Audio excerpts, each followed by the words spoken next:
এক নারীর কান্নায় আরশের দরজা খুলে গেল। হযরত খাওলা বিনতে সালামা রাদিয়াল্লাহু তাআলা আনহাকে তার স্বামী জিহার তালাক দিলেন। জাহিলি যুগের প্রচলিত তালাক, নিজের স্ত্রীকে তুমি আমার মায়ের মতো এ জাতীয় কথার দ্বারা তৎকালে তালাক দেওয়ার প্রচলন ছিল। একবার এ ধরনের তালাক দিলে তাকে আর ফিরে নেওয়ার ব্যবস্থা ছিল না।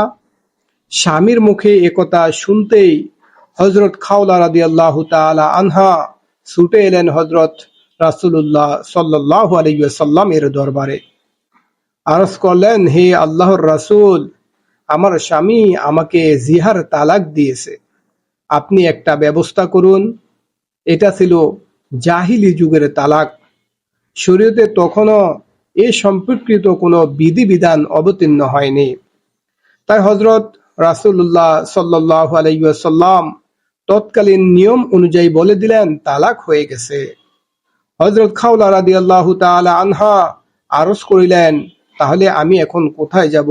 সন্তান প্রসব করতে গিয়ে আমার পেট দীর্ণ হয়ে গেছে, আমার বয়সও এখন অনেক, মা বাবা মারা গেছেন, যৌবন হারিয়ে গেছে, আমার ধন সম্পদ পুড়িয়ে গেছে, এখন আমি কোথায় যাব? হযরত রাসূলুল্লাহ সাল্লাল্লাহু আলাইহি ওয়াসাল্লাম পুনরায় বললেন, তালাক হয়ে গেছে।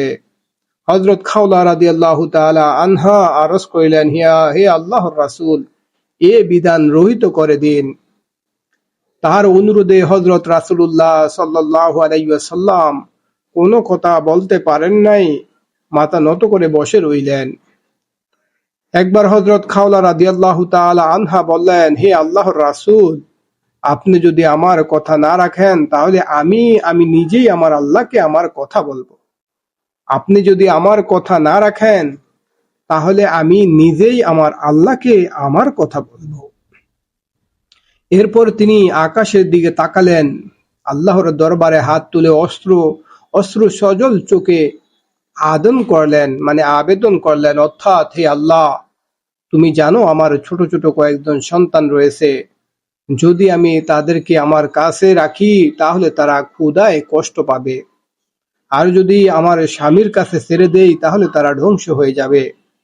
হে আল্লাহ, তুমি আমার পক্ষে ফয়সালা দাও। হযরত খাওলা রাদিয়াল্লাহু তাআলা আনহা এই কথা বলেননি, তোমার যা খুশি ফয়সালা করো, বলেছেন, তুমি আমার পক্ষে ফয়সালা দাও। হযরত খাওলা রাদিয়াল্লাহু তাআলা আনহা এই কথা বলেননি, তোমার যা খুশি ফয়সালা করো, বলেছেন, তুমি আমার পক্ষে ফয়সালা দাও। আল্লাহ তাআলা হযরত খাওলা রাদিয়াল্লাহু তাআলা আনহা এর এই দুয়ার প্রেক্ষিতে সাধারণ ফয়সালা পাঠাননি, বরং কোরআন বিধান সম্মিলিত পাঠিয়েছেন। পৃথিবীতে যতদিন পর্যন্ত এই উম্মত এবং কোরআন থাকবে ততদিন পর্যন্ত তারা হযরত খাওলা রাদিয়াল্লাহু তাআলা আনহা এর এই কাহিনী শুনতে থাকবে, তার শ্রেষ্ঠত্ব প্রকাশ হবে। হযরত খাওলা রাদিয়াল্লাহু তাআলা আনহা আবেদনরত, এখনো তিনি হাত নামাননি, তার কান্না আরশের দরজা খুলে দিয়েছে। হযরত জিবরাইল আলাইহিস সালাম এসে জানিয়েছেন, একজন নারীর আহাজারি ও দরদ ভরা কান্না আল্লাহর আরশকে কাঁপিয়ে দিয়েছে। হযরত নবী করিম সাল্লাল্লাহু আলাইহি ওয়াসাল্লাম এর মধ্যে ওহী অবতরণের নির্দেশন ছাপিয়ে উঠেছে। হযরত আয়েশা রাদিয়াল্লাহু তাআলা আনহা হযরত খাওলাকে বললেন, হাত নামাও, ওহী অবতীর্ণ হচ্ছে। রাসূল সাল্লাল্লাহু আলাইহি ওয়াসাল্লামের শরীর ঘামে সিক্ত হয়ে উঠেছে। তিনি শরীরে ঘাম মুছলেন, বললেন, খাওলা, তোমাকে মোবারকবাদ, আল্লাহ তাআলা তোমার পক্ষে ফয়সালা দিয়েছেন। অর্থাৎ আল্লাহ অবশ্যই সে নারীর কথা যে তার স্বামীর বিষয়ে তোমার সাথে বাদানুবাদ করেছে, সূরা মুজাদালা আয়াত নাম্বার 1, এবং আল্লাহর কাছে ফরিয়াদও করেছে, অর্থাৎ আল্লাহ তোমাদের কথোপকথন শুনেছেন। হযরত রাসূল সাল্লাল্লাহু আলাইহি ওয়াসাল্লাম তালাক মেনে নিচ্ছিলেন, হযরত খাওলা রাদিয়াল্লাহু তাআলা আনহা অস্বীকার করে যাচ্ছেন। আল্লাহ তাআলা এই কাহিনী দেখছিলেন এবং শুনছিলেন। এরপরে চূড়ান্ত ঘোষণা করে দিলেন, অর্থাৎ তোমাদের মধ্যে যারা নিজের স্ত্রীগণের সাথে জিহার করে তারা জেনে রাখুক তাদের স্ত্রীগণ তাদের মাতা নন, যারা তাদেরকে জন্ম দান করে কেবল তারাই তাদের মাতা। তারা কিন্তু অসঙ্গত ও অসত্য কথাই বলে। নিশ্চয়ই আল্লাহ পাপ মোচনকারী ও ক্ষমাশীল। নিশ্চয়ই আল্লাহ পাপ মোচনকারী এবং ক্ষমাশীল। দেখেন ভাই, এক নারীর কান্নায় আরশের দরজা খুলে গেছে। এই জন্য আপনি দুনিয়ার মানুষের সামনে যতই কান্নাকাটি করেন না কেন, মানুষের মন গলবে না।